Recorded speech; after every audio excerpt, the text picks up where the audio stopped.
বেনারসে থাকলেও যেহেতু এখানে খুব ভিড় হয় আর কাশী বিশ্বনাথ দর্শনে প্রচুর লম্বা লাইন লাগে, খুব ফ্রিকোয়েন্টলি আমার যাওয়া হয়ে ওঠে না। তো আজকে ভাবলাম অনেকদিন পর শীতটা একটু পড়েছে, যাই বাবার দর্শন করে আসি। আমি চলে এসেছি এখন কেদার ঘাটে, ঠিক হরিশ্চন্দ্র ঘাটের পাশে এটা।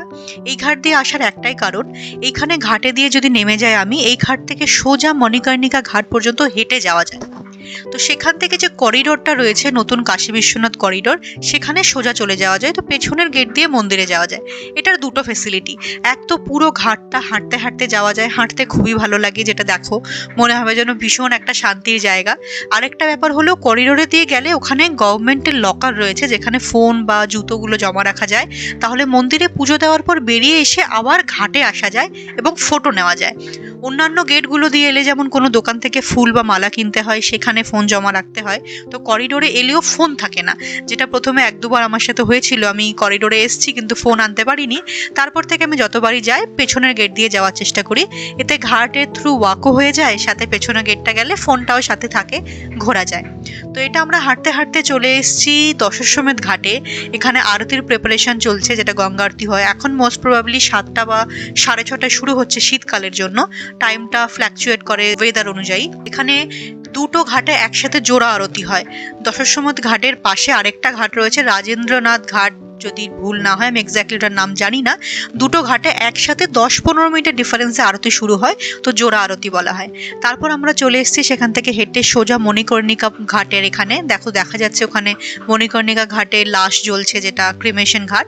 আর এটা সোজা ওপর দিকে উঠে চলে আসতে হবে এই গেট দিয়ে। এই গেট দিয়ে এলে কাশী বিশ্বনাথ মন্দিরে যাওয়া যায়। বাট যেহেতু আমি রোববারে গেছিলাম আর ঠান্ডাটা এখন ভালোই পড়েছে, এখন কাশী তামিল সঙ্গমম বলে একটা অনুষ্ঠানও হচ্ছে এখানে, যেখানে কাশীর সাথে তামিলনাড়ুর যে কানেকশন সেটাকে রিফ্লেক্ট করা হচ্ছে। এই সময় তামিলনাড়ু থেকে প্রচুর দর্শনার্থী এখানে আসে। এত লম্বা ভিড়, তার উপর রোববার, তার উপর এত বেশি এখানে টুরিস্ট হয়েছে এখন, যে আমি দেখলাম যে না, আজকে যেতে পারবো না। আর বিকজ যে সময় আমরা এসছি সেই সময় স্ক্রিনে দেখতে পাচ্ছি যে বোধহয় আরতি হচ্ছিল বা কোনো একটা শৃঙ্গার হচ্ছিল, যার জন্য লাইন দাঁড়িয়েছিল। তো আমরা ভাবলাম যে তার আগে গিয়ে পাশে যে নেপালি পশুপতি টেম্পলটা রয়েছে, যেটা নেপাল কাঠমান্ডুর পশুপতি টেম্পলের রেপ্লিকা, সেটা একটু দর্শন করে নিই। এটা অনেকে জানে না, এটা কাশী বিশ্বনাথ মন্দিরের পাশের গেট দিয়ে পেছনে নেমে গেলেই এই টেম্পলটা দেখতে পাওয়া যায়। এখানে ভেতরে ঢুকে যাওয়ার পর তোমরা দেখতে পাবে এই সুন্দর টেম্পলটা, এত সুন্দর কারুকার্য টেম্পলটা। আমি প্রথমবার যখন এসেছি দেখে ভাবলাম যে এত সুন্দর, যদিও এটাকে প্রিজার্ভ করা হচ্ছে না ঠিকঠাক ভাবে, জানি না কেন, বাট এটা ভীষণ সুন্দর। আর ওটার ভেতর দিয়ে এসে পেছনের জানলা দিয়ে বেরিয়ে পেছনে বসার জায়গা, এই জায়গাটা দুর্দান্ত বসার জন্য। তোমরা একবার ভিউটা দেখো, এখানে বসে মেডিটেশন করার জন্য এত সুন্দর।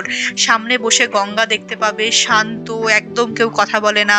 বেশিরভাগ এখানে যারা মঙ্ক রয়েছে বা সাধু রয়েছে তারা এখানে এসে বসে। তো সেইখানে আমি বসে 1-1.5 ঘন্টা রেস্ট করলাম, কারণ যখন এখানে গঙ্গা আরতি শুরু হবে 6:30-7টার সময়, সেই সময় সবাই গঙ্গা আরতি দেখতে যাবে। তো সেই সময় কাশী বিশ্বনাথের ভিড় কমে যাবে। তো আমরা টার্গেট করেছি তখনই আসবো। তো আমরা ওখানে অনেকক্ষণ পশুপতি টেম্পলে বসে ভেতরে যখন এলাম, তখন দেখলাম যে না, লাইন একদমই কমে গেছে। অন্যদিন এই সমস্ত রেলিংগুলো পুরো ভরে থাকে, বাট আজকে আমরা সোজা রেলিং ক্রস করে ভেতরে চলে এসেছি। আর ওখানে এসে দেখলাম যে এখানে সুন্দর স্টেজ পারফরমেন্স হচ্ছে ভারতনাট্যম, ক্লাসিক্যাল ডান্সের, হয়তো কোনো কালচারাল প্রোগ্রাম হচ্ছে। এটা আমরা ভেতরে মন্দিরে পুজো দিয়ে চলে এসেছি। চলে এবার আমি বেরিয়ে যাব, যেহেতু আমি আসার সময় পেছনের ঘাট দিয়ে এসেছিলাম, কিন্তু যাওয়ার সময় অতটা ঘাট ওয়াক করে আমি যেতে চাইছি না। তাই গোদলিয়া মার্কেট হয়ে আমি আবার ফিরে যাচ্ছি আমার রুমে।